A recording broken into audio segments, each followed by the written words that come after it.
My name is Jar, and I'll show you how to make FU money with your clothing brand. As you can see, in the last 30 days, I did $136,000. And this was all surprisingly with most of my products out of stock. But still made six figures last month with my clothing brand. And I'll show you exactly how with this 4-step strategy. And the last step is really the most undervalued, under talked about point in the industry. Like I haven't heard nobody talk about this. And I think people are doing you a disservice. So this is me. I'm a 21-year-old, successful, sexy, rich, ripped, humble, handsome dropout, making millions a year with my clothing brand. As you can see, these are some random screenshots. As you can see, this is actually one of the Black Fridays I had. This is Samuel Newell. He owns Icon Amsterdam. If you know him, big in the space. He does around $30 million a year with his brand. He's my mentor. Bada bing, bada bomb. So I'm gonna be, disseminating information that I learned from him and my other mentors who I paid, over the years to learn from. So this is my brand, Angelic Motion. You probably heard of it. As you can see, we're in a streetwear niche. And yeah, we have 100K followers on both Instagram and TikTok. But basically, I'll be showcasing how to make FU money. So step one, let's jump right into it. You need to have a winning product. Now, product is everything. This product right here, this product alone has been running for 2 to 3 years and it has made me multi-millions of dollars, right? Just this one product alone, right? I sat in my college dorm. I designed this for, I want to say, a couple hours, and it has paid me dividends up until this day. I make money when I see based off this product, just selling this product, pumping, ripping this product, right? Just this product alone over the last 12 months has made me 500K. As you can see, here's the breakdown. There's more SKUs or whatnot, but this is just some of the information here. $1 million. Yeah, basically, what makes a winning product? So I have devised, along with my mentors and other information that I've learned on the internet, on the interwebs, what really makes a winning product. And I broke it down into these 4 categories. Number one, being high TAM. TAM essentially means total addressable market. Basically, the total addressable market. Like how big is the market that you're addressing, essentially, right? So if you look at Comfort, they actually started relatively around the same time that I did in 2022, late 2022. And in this January alone, they did $50 million in revenue. This January alone, $50 million in revenue in 1 month, right? And essentially, they're selling a high TAM product. Right? They're selling hoodies, sweatshirts, etc. As you can see, it's just essentially basic clothing, right? Now, the reason why it is pumping and ripping so well is that because it appeals to so many people, right? There's no loud designs, right? There's no differentiating factor in a standpoint of which, okay, a 30-year-old can't buy it, but a 20-year-old can, and a black person can't buy it versus a white person can, right? There's no segregation in the products, if that makes sense, right? So it appeals to a large amount of people, so everyone can buy it, right? Men, women, black, white, whatever. You know what I'm saying? Anybody can buy it. So that is number one, right? When you want to create a winning product, this is essential, right? This is essential. A lot of people are missing this, right? You need to have a high TAM, right? Then we need to speak to a persona, right? Who are you speaking to, right? Because essentially, if you're just creating a product just to create a product, then essentially you're just a lifeless drop shipping brand, right? That's cool, but we wanna be a real brand that sustains the test of time and actually, can print. So target persona, speak to persona, right? So this is currently my persona. As you can see, there's a specific aesthetic and vibe of my target audience, right? So you can see the style of clothing that each person wears in my target audience, right? The target demographic, right? And you get a general vibe. So I'm gonna cater my clothes when I create to people who fit these individuals, right? It's common sense, right? People who wear this type of clothing, right? They're gonna buy more streetwear pieces and they wouldn't necessarily buy things of this, right? They might because it's a high TAM, who knows? But, having a specific target demographic that you're targeting is key. Like there's a good example of this one brand. You guys probably heard of it. It's called Ditch. They target like that. I don't even know what to call it. Like goth, emo. But that aesthetic, you know what I mean? Like as you can see, just in their content and marketing, you know, yeah, they're targeting that aesthetic. I don't even know how to categorize it, but they have a clear persona, right? Because people like to identify in tribes. People like to buy from people who look like them, essentially, right? That's all it comes down to. If I had a brand who was selling a basic hoodie, right? If I identify with this quote unquote tribe, then I'm gonna purchase from this brand as opposed to a random other brand that has no identity, right? So brand identity. Boom. Now, number three, we need to have a wow factor, right? We need to have a USP, unique selling point, right? Or unique selling proposition, whatever you want to call it. As you can see, we're using comfort as another example. They're crushing in the space, right? The product has to have inherent virality. You know, people have to be interested. People want to have, you want people to engage. You want people to share the product, right?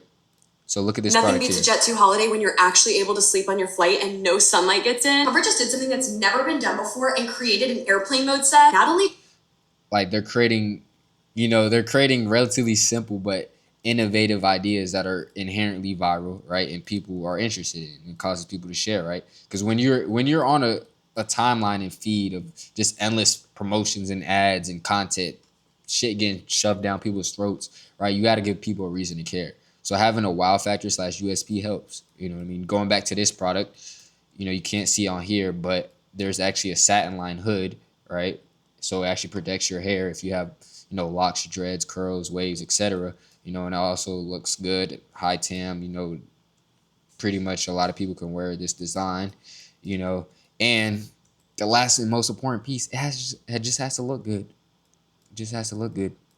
Like you gotta have common sense when it comes to running a brand. Like this shit is dead. You know, the fucking crop tees and whatever, that shit's bullshit. Like even dropshippers understand this. Like, there's this one brand that I've seen that's, yeah, it's right here, that's been ripping on TikTok. You know, just dropshippers ripping this product. You know, essentially because it's a good looking product, right? From anybody's perspective, an objective perspective, you can see that this is a good looking product. You know what I mean? Like I would buy this myself, right? It's presented in a nice way, has a nice mock-up. To recap, high TAM, right? Boom, high TAM. You want to hit $50 million months, you have to have a high TAM, right? Has to speak to a persona. So boom, you gotta have an identity, right? Even Comfort, who has a high TAM, speaks to a persona in their content, in their ads, right? Wow factor. We need a wow factor. And then last but not least, it has to look good. People have to desire it, right? People have to desire it. It has to look good on body. It has to look good regardless. Now, the most common pitfall of all, right? You can think you have all of these criteria, right? You can think you have all these building blocks. You think you're set to go. But this is the most common criteria. If you make your products too fucking niche.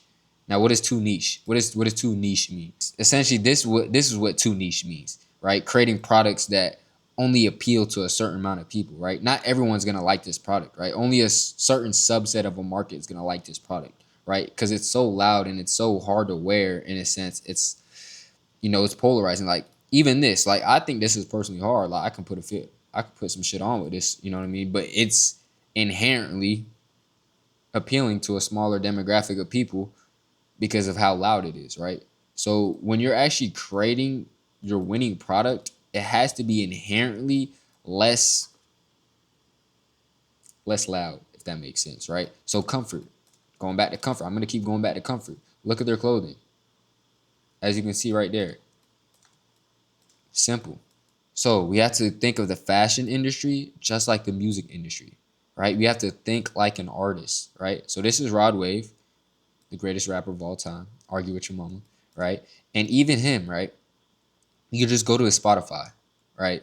Look at this: 200 million streams, 300 million streams, 259 million streams, 174 million streams, right?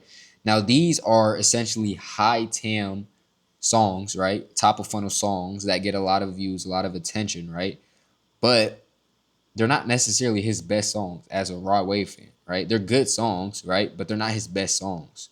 As a hardcore fan, right, you're gonna have those niche songs that really appeal to you that no one knows about, right? Like this song right here, I can say 7 out of 10. I can say 8 out of 10, right? But there's songs that are so low key that they're a 10 out of 10. They appeal to me. They appeal to me. That's the biggest thing. They appeal, right?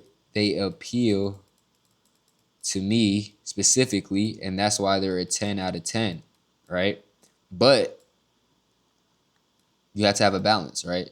So when your main goal is finding that winning product, right, to help you scale to those 10K days, right, those 100K months, you need to have a high TAM, right? So we need to avoid having bullshit like this, having bullshit like this. You know what I mean? We need to avoid that bullshit, right? But we do need both. Now, you sustain the brand with high TAM products, right? Because this is gonna be your money makers, right? This is what's gonna be driving the brand. This is where all your money comes in from, right? Your brand is gonna be living and thriving off these products, right? So you sustain the brand with the high TAM products, but you build the brand with the niche products, right? So what does this look like?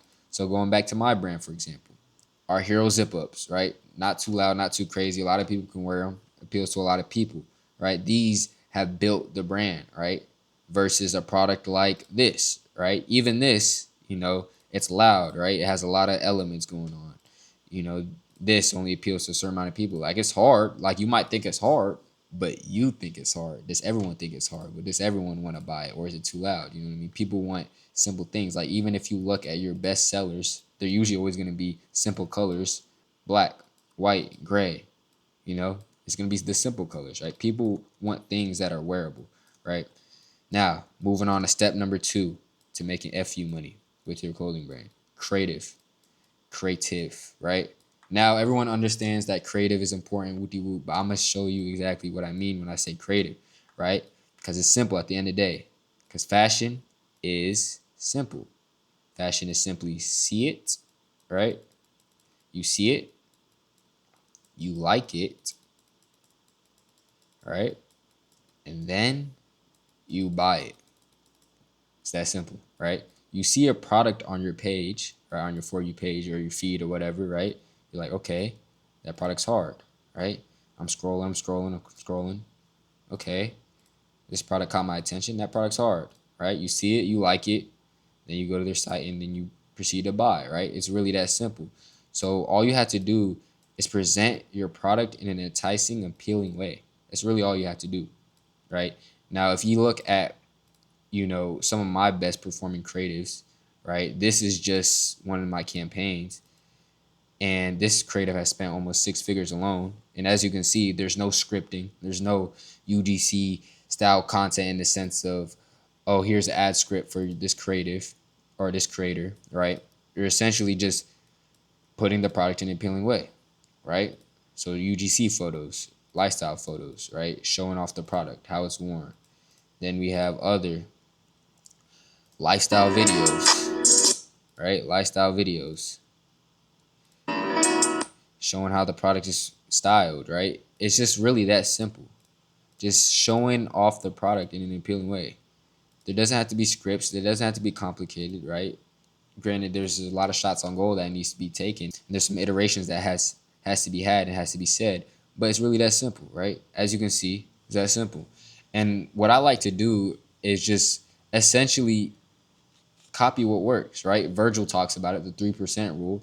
And essentially, right, if you see something that's working on your For You page, right, essentially just copy that format and throw it on your ads, right? Because essentially all that ads are, right, essentially all it is just paid organic post, right? Because it pops up in your feed, people don't really pay it no mind, right? You still have to hook them, right? So you still have to have a strong hook.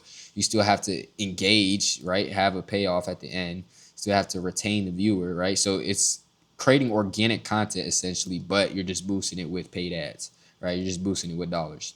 Now, shocking news. Your ad's creative job is not to sell people, right?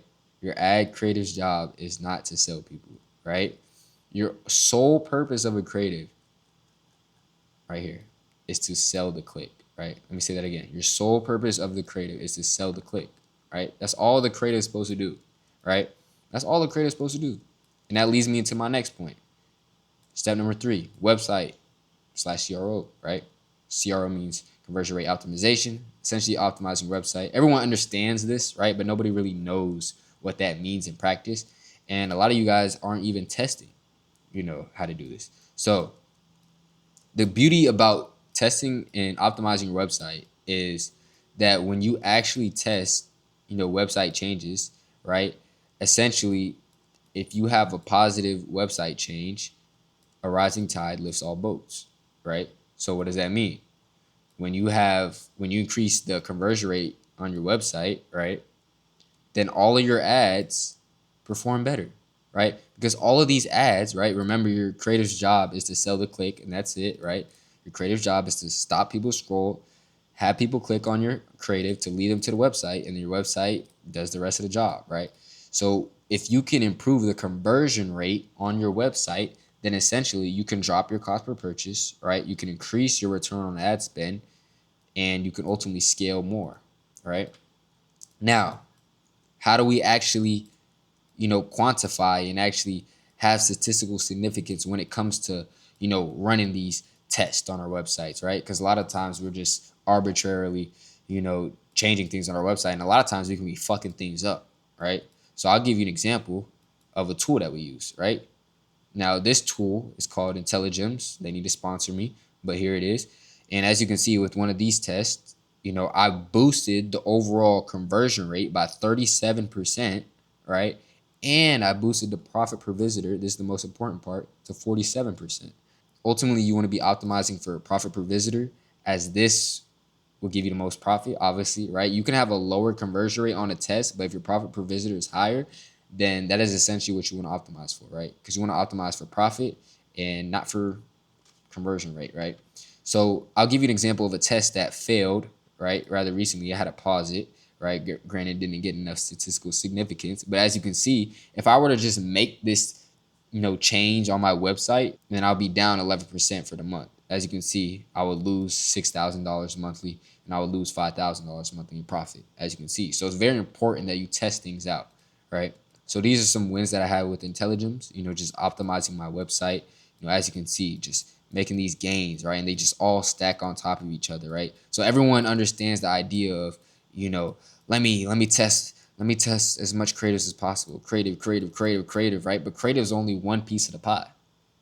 Creative is only one piece of the pie. What about your website, right? What about your website? What about your product? What about your product, right? Like, there's other levers to be made, right, when it comes to scaling your brand, right? Now, when it actually comes to an optimized winning website, here's an example of, one of my best sellers. As you can see, it's sold out. Need to restock. But as you can see, clean mock-up. This is very important. A lot of you guys have a lot of shitty flat lays, to be honest, and it looks bad, right? It just inherently looks bad. Like, you guys need to know what looks good and what looks bad, right? And this is me, as you can see, I'm just modeling the piece, right? High quality product photos, right? Modeling the piece, showing the details, right?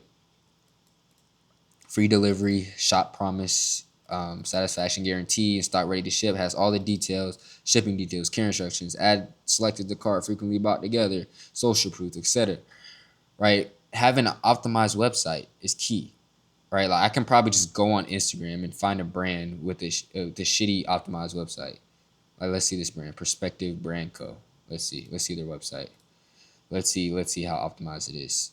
Okay, off the bat, like, this goes back to persona. Like, you have to think from the customer's perspective, right?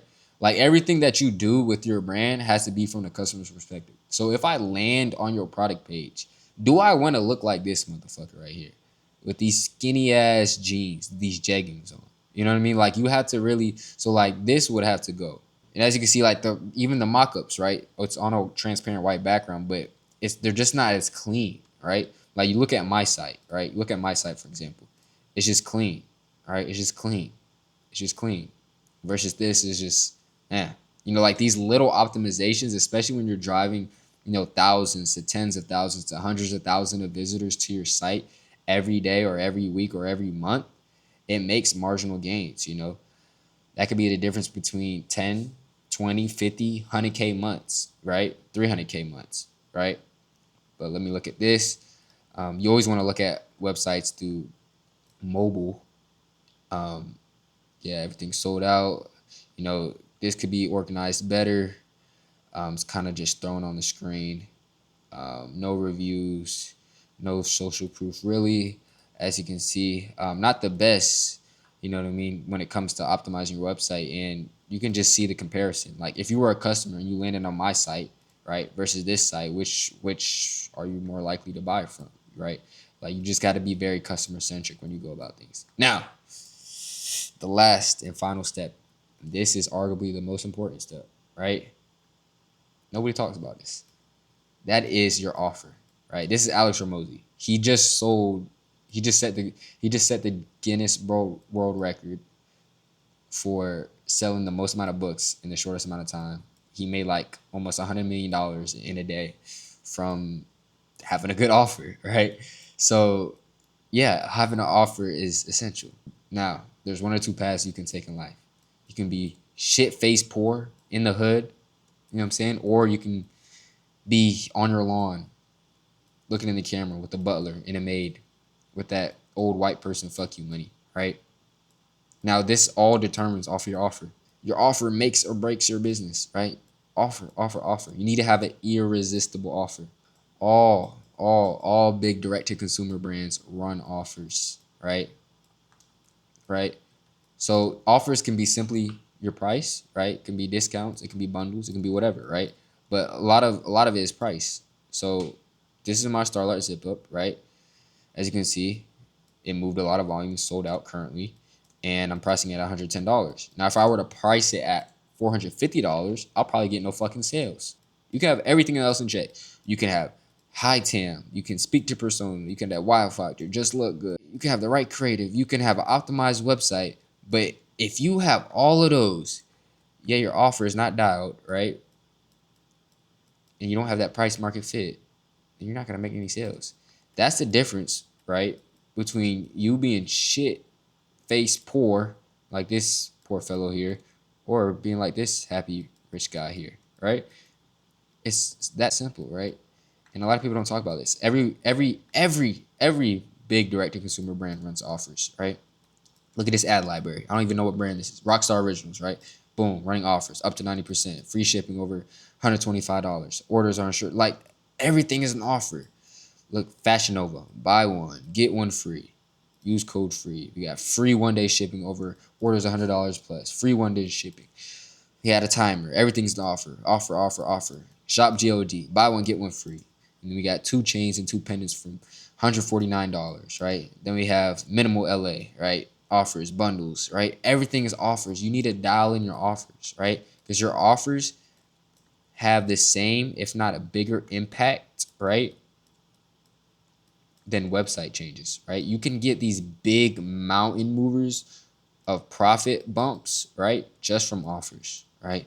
You can increase your conversion rate and your average order value from offers, right? So offers are key. Offers are fucking key. You need to have that product market fit and that price value market fit, right? You need to have that synergy. And once you have that synergy, then you can start really crushing it. Then you can hit 30K in a day. Then you can hit 50K in a day, right? You can hit 10K days consistently, right? Then you can really start making that fuck you money with your clothing brand. But yeah, guys, my name's Jar. If you're tired of plateauing at those 10, 15, 20K months, whatever month that you're at, that I've all been at, I've been all the way up to 400K months. If you're tired of being stuck at those points, and you want to work with me one-on-one, you can hit me in the link in the description. I'll be answering comments in the comments below as well. Until then, let me know if you guys like this format. I'm going to keep posting. And yeah, I'll see you guys in the next one.